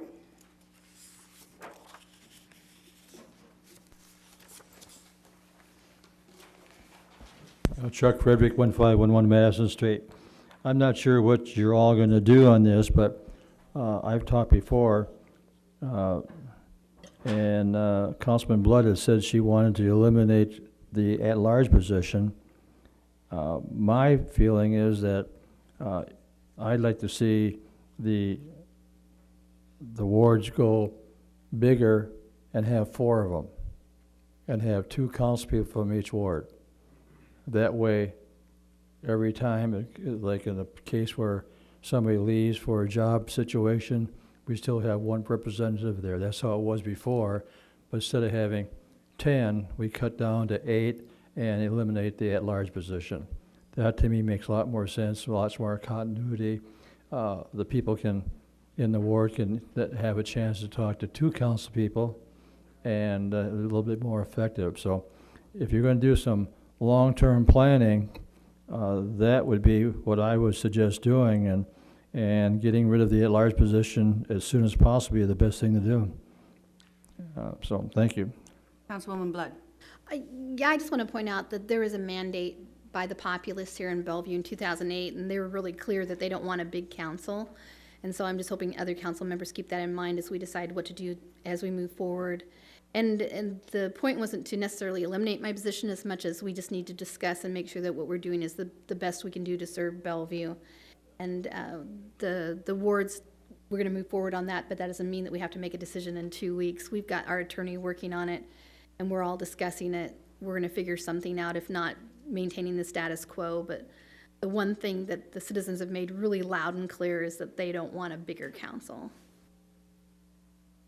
Is there anyone else who wishes to speak or discussion from the council? I will close the public hearing on this item. The third and final reading of this will be on February 24th. 9 ordinances for introduction. 9A, ordinance number 3757. Kay, would you read that ordinance? Ordinance number 3757, an ordinance to amend section 2.04, ordinance number 3619, the Bellevue zoning ordinance, regarding the definition of automotive repair services, to repeal such section as heretofore existing, to provide an effective date of the ordinance, and to provide for the publication of this ordinance in pamphlet form. The public hearing on this item will be held at the next meeting on February 24th. 9B, ordinance number 3758. Kay, please read. Ordinance number 3758, an ordinance to amend the official zoning map of the city of Bellevue, Nebraska, as provided for by Article 3 of Ordinance Number 3619 by changing the zone classification of land located at or about 370 Plaza and Moss Road, more particularly described in Section 1 of the ordinance, and to provide an effective date. The public hearing on this item will be at the next meeting on February 24th. Items 10 and 11, there are none. 12, current business. A through F is a consent agenda. Brings us to G, approval of low bidder A and B construction. Councilwoman Blood. Yes, Councilwoman, I'd like to make a motion that we approve the low bidder A and B Construction Limited in the amount of $132,150 for the salt shed design and build for the street department, and the approval of the contract. Second. Motion by Blood, second by Carmichael. Any discussion? Please vote. My vote is yes. All voted yes. 12H, approval of low bid of tab construction. Councilman Carmichael? I'd like to make a motion to approve item H, approval of a low bid of tab construction in the amount of $265,951.40 for American Heroes Park Phase 3 project for electrical work, aerator, and entry improvements, and approval of the contract. Second. Motion by Carmichael, second by Blood. Any discussion? Please vote. My vote is yes. All voted yes. 12I, Approval of appointment of one member to the Audit Committee. This was an item that the mayor requested that we postpone until March 10th. And this afternoon, I have to correct myself. I had said May 10th. I meant March 10th. So I will make a motion to delay this item to postpone this item until March 10th. Second. Motion by Sanyuk, second by Preister. Any discussion? Please vote. My vote is yes. All voted yes. J, approval of extension of custom farming contracts. Number 1, Councilman Cook.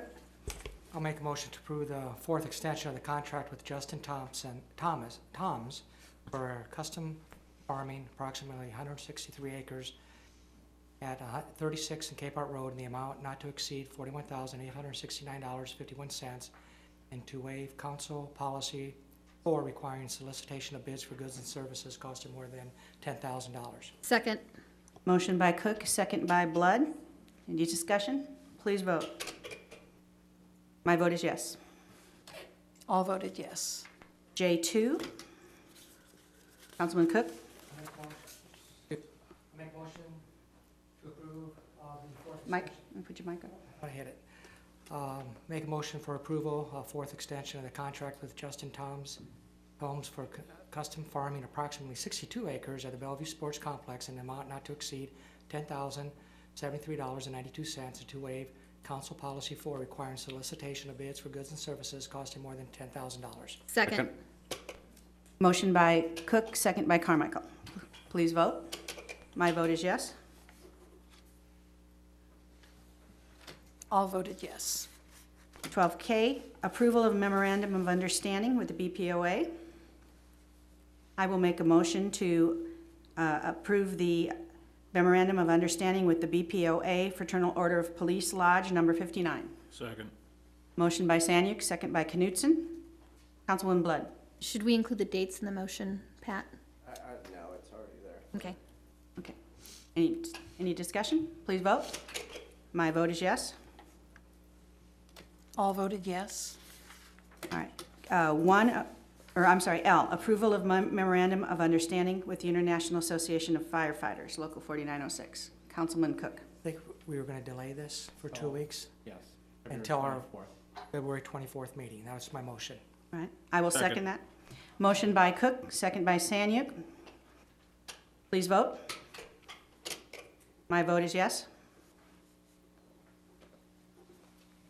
All voted yes. M, approval of amendment to the contract with Elixa. Councilwoman Blood. Motion to approve.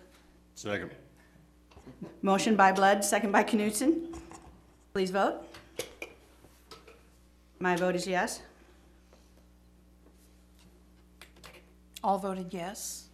And adopt final City of Bellevue strategic planning. Councilwoman Blood. Motion to approve. Second. Motion by Blood, second by Preister. Please vote. My vote is yes. All voted yes. 13, public requests to be heard. Any member of the public addressing the council shall abide by council policy resolution number 35 regarding principles of conduct and decorum, which states any statements made during city council meetings by the mayor, members of the council, city officials and employees, or members of the public shall not involve personal, impertinent, or slanderous attacks on individuals, regardless of whether that individual is an elected official, a city official or employee, or a member of the general public. And City Code Section 2-68 regarding manner of addressing the council. Copies of the aforementioned rules are posted outside the council chambers. Speakers shall limit their presentations to 5 minutes. Anyone wishing to speak, please come forward.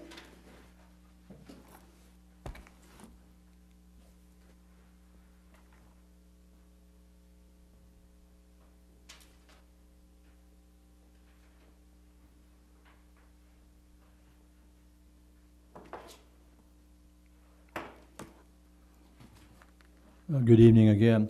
Chuck Frederick, 1511 Madison Street. I guess I'm a little confused. I know that you raised our taxes this year, you're going to raise them again next year, the mill levy, because you had to balance the budget and you had to cut some services. Now, since that time, you have, I think, received $2.65 million for leasing the cell towers, and should have gotten $250,000 from the developer for Course Lab. And I would think it's time to start using some of that money for the pools, for the fixing the pools, for the splash pads, and for getting going in the new library. I don't know. I think if we had a monthly balance sheet, I could be able to find out more where all that money is. To me, it's not loud and clear that that we should only have a smaller council. I think we need a more effective council. My idea of 2 in each one is, I think, a pretty good idea. The other thing brought up at the task force, or at the pre-council meeting this afternoon, was I was not aware of. Apparently, there's 7 task force committees or groups right now. I'd like to know, who they are, who's on them, and I'd like to also know what the job description is. The other thing is that last meeting, I think Mr. Sullivan gave his numbers. He said they were guesstimates on the having a full-time attorney versus having a contracted attorney. And the numbers I look at, I looked at the budget. The budget was what the numbers were from the finance department. I've got that the monthly cost for Sullivan was $41,666 and not $22,170. Well, that was in the budget. You can if we want to discuss it, we can discuss it, and I'll bring in some things about that. But I'm just going to mention that right now. So I still believe that a full-time city attorney would be much more to our advantage, just like Grand Island's had for a number of years, and all Papillion has right now. And I'll be getting information on that and giving it to the council too, at my presentations here. But the other thing that, I don't know if there's any rule on it, but it would be kind of nice if for any position where a candidate, elected official, is running for another office and still has term left on their office, 1 year, 2 years, whatever it may be. I think obviously the people who voted that person in expect that person to be there for 4 years. And if they're going to run for their office, and it could be a governor, it could be a state attorney, it could be a city council person, it could be a mayor, it could be any position whatsoever.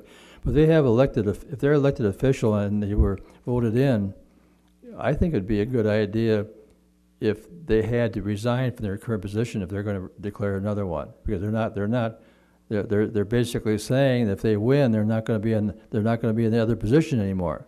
I don't know if there's any ruling on that, anything can be done, but just makes sense to me that if I vote for somebody for 4 years, I expect that person to be in for 4 years. If they're just going to use it as a stepping stone to further their career, I think that's wrong. So that's why that person should resign, whoever it may be. Thank you. Councilman Preister. Thank you, Ms. Sanyuk. I would ask the city administrator to maybe clarify. People may have gotten information that the city is currently flush with cash. The money that came in from some of those sales was part of the budget and balancing the budget in the process. Is that correct? Yeah, that's correct. The cell tower revenues for selling of the leases recently was actually part of the 2012-13 budget. At that time, when we were looking at a $5 million shortfall to cover, along with also the soon-to-be closed sale of the Coors Lab property. So both of those were planned revenues for not the past budget, biennial budget that was just approved in September, but the prior year's annual budget.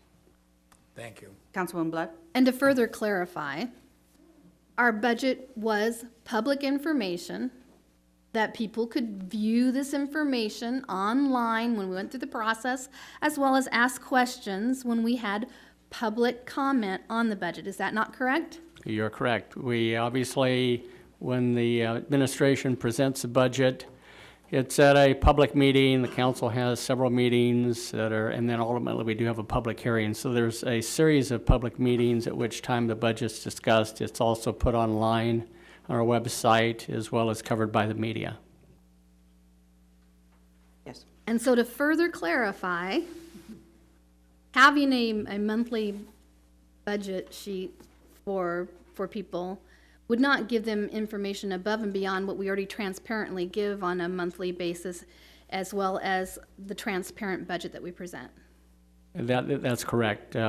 Actually, a balance sheet would only present a picture at that specific point in time, since we operate on a cash basis, but we do for auditing purposes, we use accrual basis accounting. So, but we do a full set of financial reporting and statements already. So there is, in essence, a balance sheet that's done for purposes of city government. That gives an actual estimate, actual documentation of what we're paying for bills and what we're taking in. Is that not correct? We have a monthly, full month. In fact, I just got it for, we have one every month. It comes, I think it's usually done by about the 10th of the month for January. Every month it shows that month's expenditures, year-to-date expenditures. It compares to year-to-date for the budget. So it shows whether we're favorable or negative from month to month in particular budget. So it's a complete reporting. So anybody could potentially continue to come up over and over and over again and say the same statement, but it wouldn't change the facts, which is we're transparent. We show our monies to the public. We have nothing to hide. And if they have questions, they can call you or Rich Severson at any time, and you'd be happy to walk them through the numbers to verify that, in fact, everything we're saying is true. Well, we would. I can say with a surety that the City Finance Department does a very high quality and thorough reporting month to month on all of our financial activities. And we are also audited, and those numbers are verified. Yes, they are. Thank you. Is there anyone else? Anyone else wishing to speak? Seeing none, moves us on to 14, adjournment. Motion to adjourn. Second. Motion by Blood, second by Carmichael. Please vote. My vote is yes. I was just about to shut the two of you off, y'all. See, All voted yes.